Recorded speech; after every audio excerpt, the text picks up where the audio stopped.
Hello students, today we are going to learn very important type of questions of class 12 D block elements. Here we are going to discuss about the oxidation states. तो oxidation states D block की क्यों होती है, इसका reason ये है कि इसमें बहुत ही छोटे छोटे एनर्जी डिफरेंस होते हैं NH सेल के बीच में और N2 सेल के बीच में। इन दोनों के बीच में बहुत ही माइन्यूट डिफरेंस होते हैं और इलेक्ट्रॉन्स दोनों सेल्स के, चाहे इसके सेल्स हो चाहे इसमें, इन दोनों में इलेक्ट्रॉन्स पाए जाते हैं। ठीक है, ये दोनों सेल्स में पाए जाने वाले जो इलेक्ट्रॉन्स हैं वो बॉन्ड फॉर्मेशन में क्या करते हैं, पार्टिसिपेट करते हैं। और यही कारण है कि जो ट्रांजिशन एलिमेंट्स या डी ब्लॉक एलिमेंट्स होते हैं वो वेरिएबल ऑक्सीडेशन स्टेट को शो करते हैं और बॉन्ड फॉर्मेशन करते हैं। क्लियर? एक चीज ध्यान देने की बात और है कि जो ट्रांजिशन एलिमेंट्स हैं, ठीक है, ये आयनिक कंपाउंड बनाते हैं जब इनकी ऑक्सीडेशन जो स्टेट होती है वो +2 हो या +3 हो। जैसे आप एग्जांपल लीजिए फेरस और फेरिक का, Fe2+ और Fe3+, तो ये क्या बनाते हैं, आयनिक कंपाउंड। ठीक है, और जो हाई स्टेट को यानी 4, 5, 6, 7 अप टू 8, तो ये कोवैलेंट बॉन्ड बनाते हैं और हाई ऑक्सीडेशन स्टेट को शो करते हैं।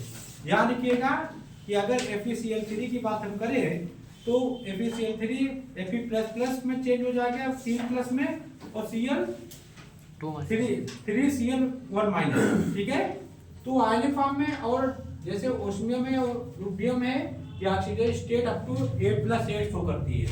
ठीक, तो जाहिर सी बात ये कोवैलेंट बॉन्ड भी बनाते हैं। समझ में आया?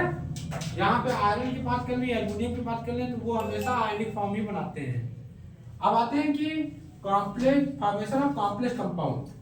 तो ये डी ब्लॉक एलिमेंट्स की विशेषता है, एक पेक्युलियरिटी है। उसका रीजन क्या है, क्या कारण है कि जो डी ब्लॉक एलिमेंट्स होते हैं वो कॉम्प्लेक्स कंपाउंड बनाते हैं?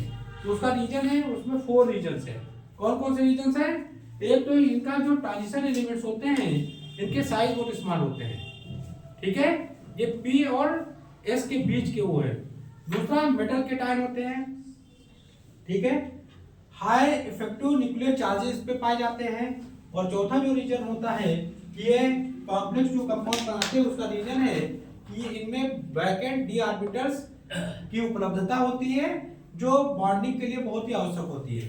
और यही कारण है कि ये कॉम्प्लेक्स कंपाउंड बनाते हैं, ये कॉम्प्लेक्स कोऑर्डिनेट कंपाउंड बनाते हैं। ठीक है, अब आते हैं कुछ ये जो डी ब्लॉक एलिमेंट्स होते हैं, ठीक है, ट्रांजिशन एलिमेंट्स होते हैं। क्लियर?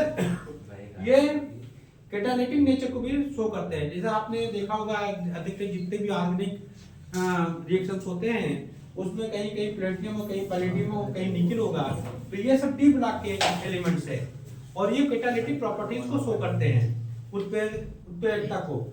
उसका रीजन होता है कि इसमें वेरिएबल वैलेंसी होती है, मतलब कहीं Fe है तो Fe पे क्या हो गया, Fe पे 2+ कर दिया, या कहीं कहीं पे Fe3+ हो गया। तो ये वेरिएबल है, एलिमेंट एक ही आयरन, लेकिन यहाँ फेरस है, यहाँ पर फेरिक है। तो एक तो ये रीजन है। दूसरा, tendency to form coordination compounds, coordination compound बनती है। इन दोनों की वजह से कैटालिटिक नेचर में होते हैं, अधिकतर पाउडर फॉर्म में होते हैं।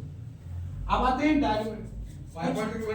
इसकी मैग्नेटिक प्रॉपर्टीज की बात अगर कर लें तो ये अगर इनमें अनपेयर्ड इलेक्ट्रॉन्स की उपलब्धता है तो ये पैरामैग्नेटिक को शो करती है, और अगर इसमें पेयर्ड इलेक्ट्रॉन्स हैं तो इनकी उपस्थिति के कारण ये डायमेट्रिक प्रॉपर्टीज को शो करते हैं। एक और इंपॉर्टेंट बात है फॉर्मेशन ऑफ एलॉय। एलॉय जो होते हैं, मतलब इनमें एलॉय में जो फॉर्मेशन करने वाले जो कंपाउंड एलिमेंट्स होते हैं उनकी और डी ब्लॉक एलिमेंट्स की जो केमिकल नेचर होती है और जो इनकी आयनिक रेडियाई होती है ऑलमोस्ट सिमिलर होती है, और इसी वजह से ये एलॉय फॉर्मेशन करते हैं। अब बेटा हम जो है formation of coloured ions, okay, found by the transition elements और डी ब्लॉक एलिमेंट्स, इसके बारे में रीजन जानेंगे। पहला रीजन ये है कि डी ब्लॉक एलिमेंट्स में इनकम्प्लीट डी सेल्स होते हैं या डी ऑर्बिटल्स कह सकते हैं। सेकंड की अनपेयर्ड इलेक्ट्रॉन जो होते हैं वो इस या इन इनकम्प्लीट डी सेल्स में होते हैं और ये जो है रेडिएशन को एब्जॉर्ब करते हैं और विजिबल रीजन बनाते हैं, और साथ ही साथ ये संक्रमित हो जाते हैं। कहाँ संक्रमित होते हैं? लो एनर्जी लेवल से या लो एनर्जी डी सेल से या हाई एनर्जी डी सेल पे, और इसको हम डी ट्रांजिशन कहते हैं या डी जो है स्प्लिटिंग कहते हैं। Due to this one you can say that transition elements are d block elements form the coloured ion.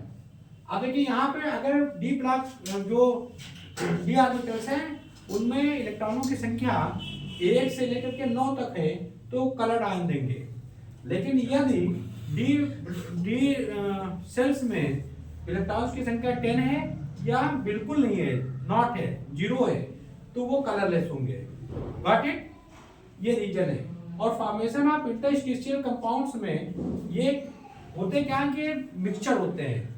जैसे मान लीजिए कि यहाँ पे टीआई क्या है, ये टीआई आपका डी ब्लॉक एलिमेंट्स है, कार्बन ये क्या है, ये कार्बन पी ब्लॉक का एलिमेंट्स है।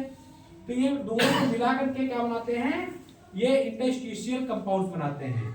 और ये जो ओरिजिनल कंपाउंड्स होते हैं जैसे टीआई है और टीआईसी है, तो टीआई जो ओरिजिनल हो गया बिल्कुल प्योर एलिमेंट्स, लेकिन टीआईसी जो हो गया वो इंटरस्टिशियल क्या होंगे, कंपाउंड्स होंगे, क्योंकि इनके बीच बहुत छोटे छोटे ये जाकर के जो कार्बन है पार्टिकल्स वो टीआई के बिल्कुल बीचों बीच जाकर के जाते हैं, तो इनकी हार्डनेस बढ़ जाती है, हार्डर होते हैं, केमिकली एक्टिव होते हैं, इनके मेल्टिंग पॉइंट और बाइंडिंग पॉइंट जो है हायर होते हैं और कंडक्टिविटी इनकी मेंटेन रहती है।